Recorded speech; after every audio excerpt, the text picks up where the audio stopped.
Good morning. It's Vijay here. Welcome to another episode of Pre-Market Commentary. Today is Wednesday, 8th May 2024. Yesterday, we saw a repeat run of what happened over the last 4 days.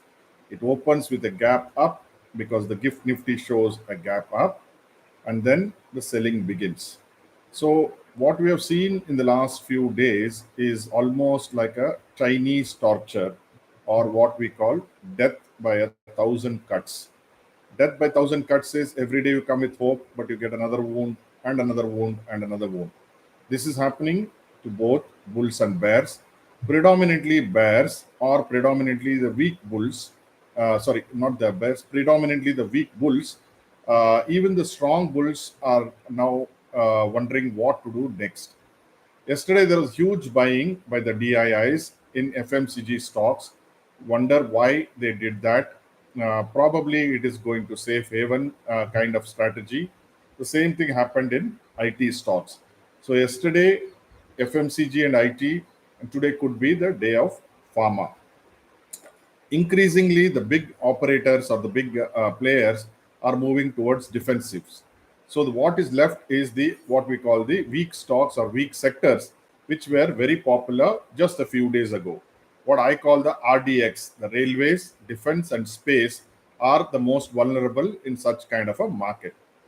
Now, why are we here in terms of why are we in this situation? The reason is that everyone has leveraged significantly over the last 1 month, assuming that the government in power will come back with about 370 seats and with the allies cross 400. That was the slogan then, and the slogan is still there now. But ground reports indicate completely a different picture. The first and second phases showed that the constituencies where BJP is strong has had lower voting percentages. Yesterday too, when the third phase, when after completion 52% of Indian voters have exercised their franchise, the voting figures, the preliminary voting figures, are very poor for Maharashtra, Uttar Pradesh, and these are the two places where it's really very poor. Karnataka did very well, so did Assam. Going even Uttar Pradesh, going forward, we will get to see lower percentages because the summer is here and it is getting severe. Also, there is some sort of ennui, as you call, where there is disenchantment with the electoral process itself. Election Commission not helping the matters here. So coming back to what's happened globally, yesterday U.S. markets went up in the first half, and they gave up all their gains or most of their gains by the end of the day. Dow Jones closed positive, S&P closed positive, Nasdaq closed in the negative. Yesterday, Nikkei did very well, but today it has turned and now it's down by about 500 points. Hang Seng is somewhere positive about 70, 80 points. The reason why Nikkei is doing poorly is because the USD JPI cross, which had been beaten down to around 153, has now crossed 155 half. The Bank of Japan was supposed to defend it at 150, became 152, 155. It went up to 160, and then it got beaten down to around 153. So the market forces are trying to test the resolve of the Bank of Japan. Uh, Here, as I said, the DIs continue to buy, but equally the FIs are large sellers. Yesterday, DIs bought 2,000 crores, but FIs sold about 3,600 crores.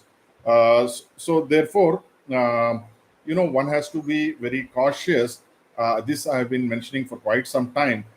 Sometimes, some phases of our trading life, we need to sit back and watch. Probably this is one such time for us not to be aggressive. Today is Bank Nifty settlement, so I won't be surprised if you see some injections by these foreign brokerages, the hedge funds, who will come suddenly around mid session and destroy the smoothness of the market. I'm looking forward today to trade on the long side in McDowell, Lupin, SBI Life, and Biocon. On the short side, I'm looking at HAL, Dixon, M&M, and even Maruti.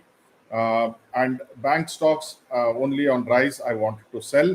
I may end up doing that. Whatever you do today, hope you have a good trading day and a successful trading day. Thank you for joining.